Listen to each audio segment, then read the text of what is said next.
Shalom. Dalam kesempatan kali ini saya akan memberikan tips bagaimana kita bisa sukses membuat proposal, skripsi atau tesis. Kita tahu bahwa proposal, skripsi atau tesis merupakan sebuah penentuan bagi mahasiswa untuk menulis karya akhir yang merupakan syarat dalam memperoleh gelar sesuai dengan prodi yang dipilihnya. Dan ada banyak mahasiswa yang mengalami kesulitan dalam penyusunan proposal, skripsi ataupun tesisnya. Itulah sebabnya saya akan memberikan 5 tips kepada saudara dan kiranya ini bisa menolong saudara dalam membuat proposal, skripsi atau tesis.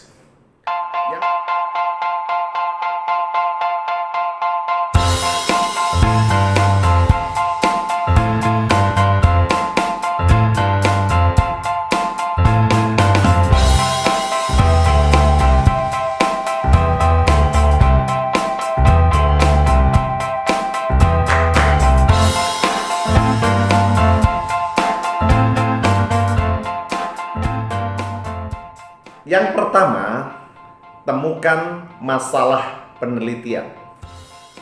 Kita tahu bahwa sebuah penelitian atau karya ilmiah harus berangkat dari masalah.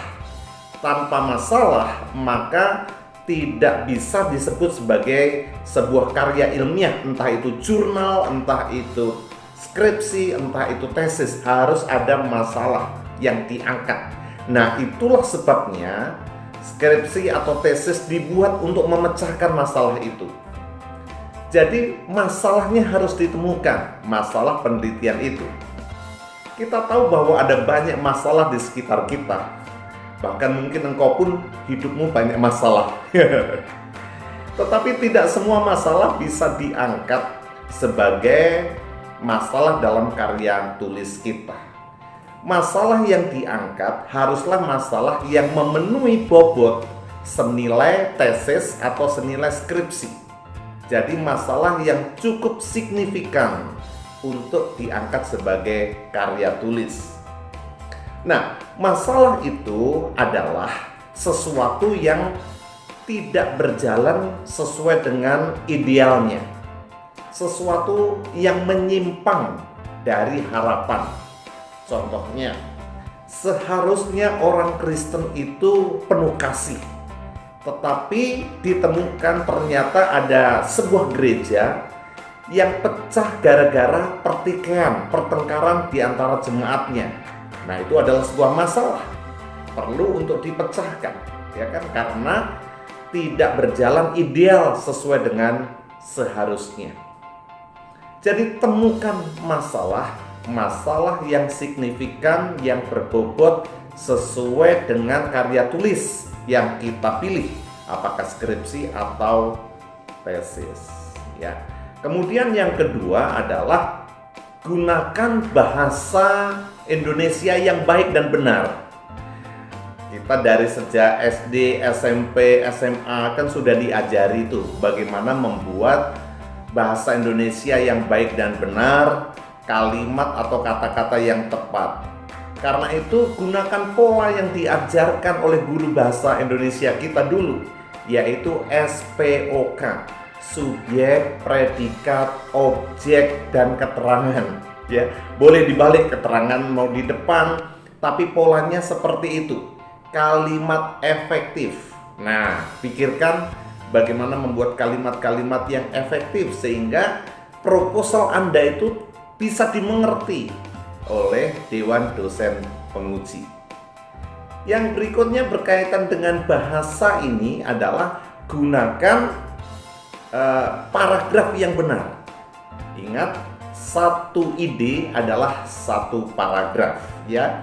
Jadi satu ide, satu paragraf. Entah ide itu dikembangkan, atau ide itu dibuktikan, atau ide itu dijabarkan. Nah, itu kalau satu ide, berarti itu adalah satu paragraf. Contohnya, kampus STTII indah.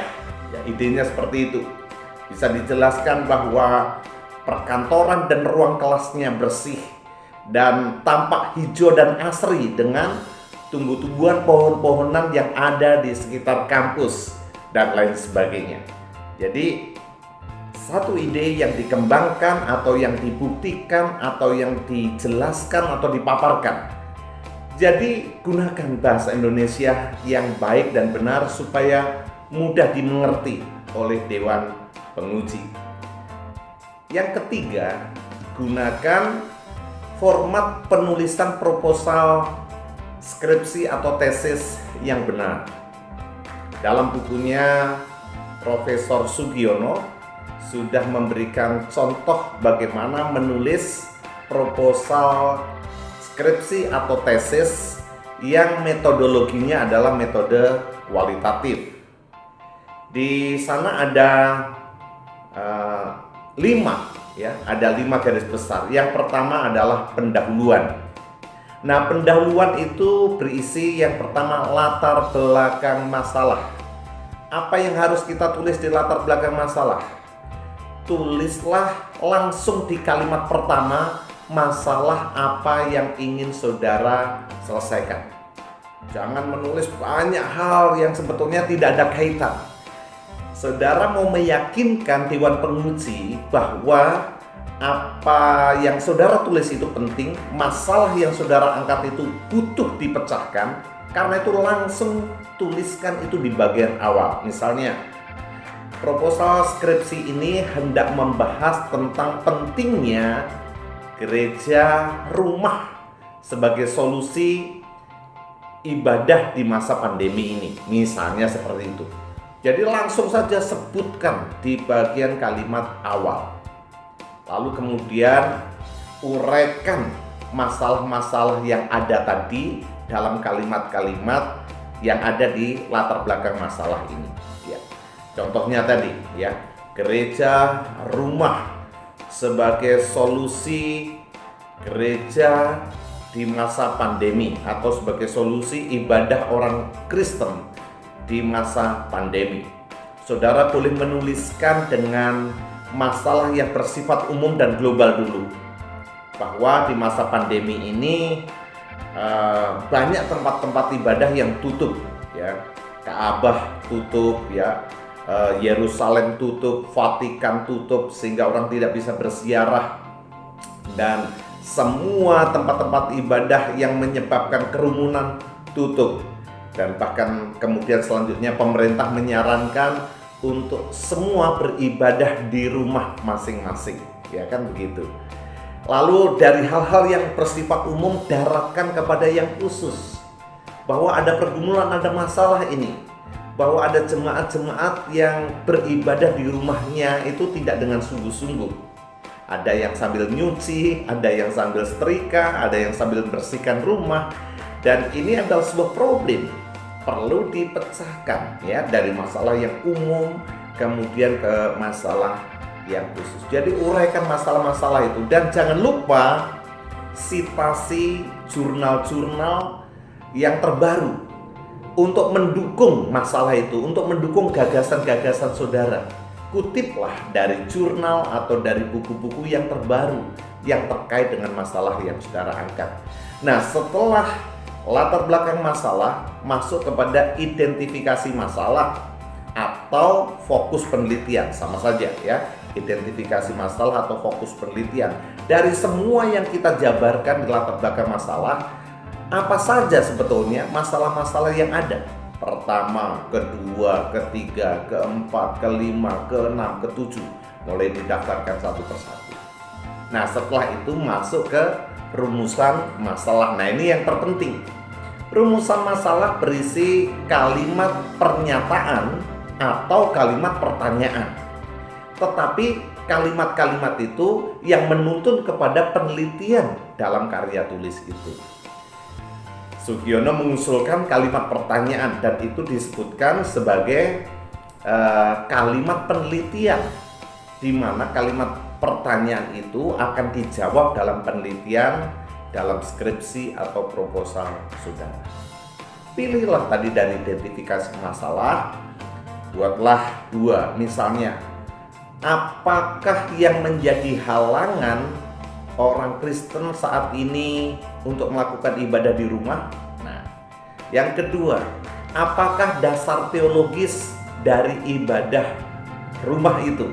Ya, kalau saudara punya sebuah pemikiran bahwa itu akan dijawab dalam sebuah kitab khusus, boleh. Misalnya, apakah ibadah rumah yang dijabarkan di dalam surat Kisah Para Rasul, misalnya seperti itu. Jadi pertanyaan-pertanyaan itulah yang akan dijawab dalam penelitian, gitu ya. Itu namanya rumusan masalah. Lalu masih di pendahuluan, apalagi tujuan penelitian. Nah, tujuan penelitian adalah harapan-harapan yang saudara hendak capai ya dari untuk menjawab masalah itu. Jadi misalnya saudara mau mengatakan bahwa penelitian ini diharapkan akan membuka wawasan orang Kristen supaya mereka tidak ragu untuk melakukan ibadah di rumah. Ya. Tulisan ini diharapkan supaya menjadi sumbangsih ya, bagaimana cara melakukan ibadah di rumah itu. Misalnya seperti itu. Jadi itu tujuan-tujuan dari penulisan skripsi atau tesis saudara. Lalu kemudian manfaat penelitian. Manfaat penelitian ada dua, yaitu manfaat teoritis dan manfaat praktis. Saudara bisa tuliskan apa manfaat teoritisnya. Ini adalah sebuah sumbangan dalam dunia teologi atau sumbangan dalam pendidikan agama Kristen ya, yang belum pernah dibahas sebelumnya, misalnya seperti itu. Dan hal-hal yang praktis, manfaat praktisnya, saudara bisa jelaskan bagaimana ini bisa diterapkan kepada orang-orang percaya di masa kini. Oke. Lalu kemudian setelah pendahuluan, yang kedua adalah studi pustaka atau kajian teori. Nah, nanti di proposal bagian yang kedua ini juga akan dilempar ke bab 2 setelah skripsi atau proposal setelah skripsi atau tesis itu disetujui. Jadi tidak akan dibuang. Apa saja yang mesti ada di situ? Yang ada di situ adalah apa yang saudara harapkan. Misalnya tadi kalau judulnya pentingnya ibadah rumah berdasarkan Kisah Para Rasul sebagai solusi ibadah orang Kristen saat ini di masa pandemi, misalnya seperti itu. Nah, saudara bisa tuliskan dalam studi pustaka itu, misalnya tentang gereja rumah. Ya, pertama gereja rumah itu apa? Saudara sudah melakukan riset dulu, ya. Saudara sudah melakukan yang disebut Minito research atau penelitian awal. Saudara melakukan penelitian bisa mengutip dari jurnal-jurnal atau saudara melakukan wawancara-wawancara. Saudara boleh tuliskan itu. Kemudian tantangan ibadah di masa pandemi, misalnya yang kedua. Jadi semuanya itu adalah kajian pustaka atau kajian teori yang saudara lakukan di awal penelitian. Namanya pra penelitian. Jadi berupa dokumen-dokumen atau wawancara-wawancara. Ingat bahwa tujuan proposal adalah hendak meyakinkan Dewan Penguji bahwa saya sudah melakukan penelitian dan ini betul adalah sebuah masalah yang perlu untuk dipecahkan. Oke? Kemudian yang berikutnya adalah metode penelitian. Metode penelitian dalam dunia teologi atau pendidikan agama Kristen adalah kualitatif dan subnya itu adalah teologis ya atau hermeneutik. Jadi saudara harus cantumkan mengapa saudara memilih metode penelitian itu.